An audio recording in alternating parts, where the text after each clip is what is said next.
Let's go live to Canberra now. Liberal MP Dave Sharma joins me now. Dave Sharma, thank you for your time. We've had one sitting week of Parliament. You're back there for the second. You'd have to say the first was dominated by the mess in the Nationals party room and this debate once again over climate change and coal-fired power. You've been back in your electorate. What feedback have you had, if any? Look, I think it's been a tough summer for lots of Australians. I mean, my electorate of Wentworth has been less affected than many others, but I think people are still recovering from the bushfires. There's now been pretty heavy torrential rain in Sydney over the past weekend, and I think people are keen to know particularly what we're doing to help the economy recover from the bushfires and also, frankly, to deal with this coronavirus outbreak and how that's going to impact on us as well here in Australia. Yeah, this morning we're also seeing reports in 9 newspapers about what the government might be doing to set a 2050 emissions reduction target. As you know, there's 80 other countries around the world that have set a zero net emissions target by 2050. Can we do that? Is that achievable for Australia? Well, part of the Paris Agreement, the signatories to the Paris Agreement have all acknowledged that if we're to, keep global warming limited, we all need to get to the world needs to get to net zero by 2050. Now, the next meeting of the Conference of the Parties, this is being held in Glasgow at the end of the year, we'll start to look at targets beyond 2030 and how we get there. So, look, I think this is something certainly that we're looking at. I mean, I would just point out that I think all states and territories in Australia have committed to net zero by 2050 themselves. Well, it shouldn't be so hard for the federal government then to do the same. Well, I think it's certainly on the table, but I think the Prime Minister's right here. We want to plan out and plot out exactly how we're going to move to reduce our emissions beyond 2030, what the economic costs are, what's the sort of the most achievable and the most efficient and the most affordable way to do this. And I think it's important that we take the public with us on this and we have that discussion.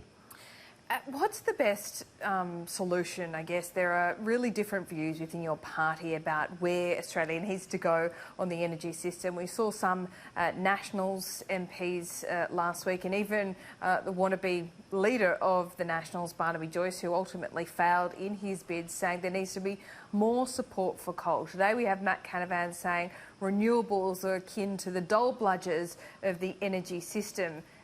Can you give us a sense of whether that is a widespread view within the party? Look, I think the widespread view within the party is that we need to let technology and market forces do the work here. The technology of renewables is improving dramatically. Market forces are all pushing in the direction of more renewables simply because of cost, because the cost of renewable energy firmed with storage is lower than new coal or new other things, new nuclear for that matter as well. So I don't think it's, the government doesn't want to be in the business of picking winners or picking sectors. We should be smoothing the transition and allowing market forces to do the work and technology to do the heavy lifting here. And I think that's the government strategy and that's the consensus view within the party room. This morning, Joel Fitzgibbon was on this program. He said Labor would never spend taxpayer funds on any new coal-fired power generation because the market simply says it wouldn't work. Do you agree with that?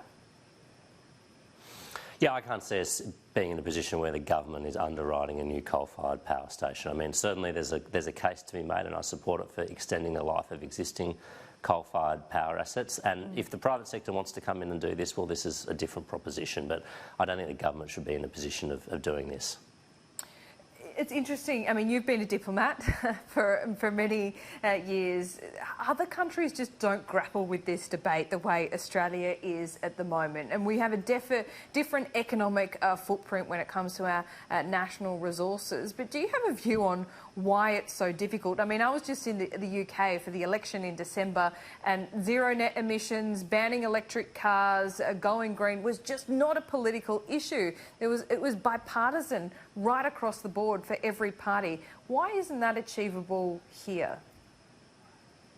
Look, I think the debate here in Australia is different because our economic profile is different. We still have a lot of highly exposed industries in this sector. For instance, producing natural resources, exporting natural resources means we have a higher energy footprint than many other countries. Even though we don't consume those natural resources or those energy resources here, the carbon cost of extracting them is quite high. So I think rightly we need to be mindful of maintaining or not ceding comparative advantage in areas where Australia is strong, and we need to be mindful of communities and jobs employed in these sectors as well. So I think, a country like the UK is kind of post-industrial. It's, predominantly makes money in the services sector now. So the carbon footprint of their activities is quite low. But Australia, because we've got a services economy on the one hand and then still quite a strong primary producing economy on the other hand, it's a more difficult task. Doesn't mean we won't get there, doesn't mean we won't do it, but it means that I think the stakeholders we need to involve in this conversation are more complicated than in some other countries, for instance. Stakeholders seem to be within your own party as well. What would you say to them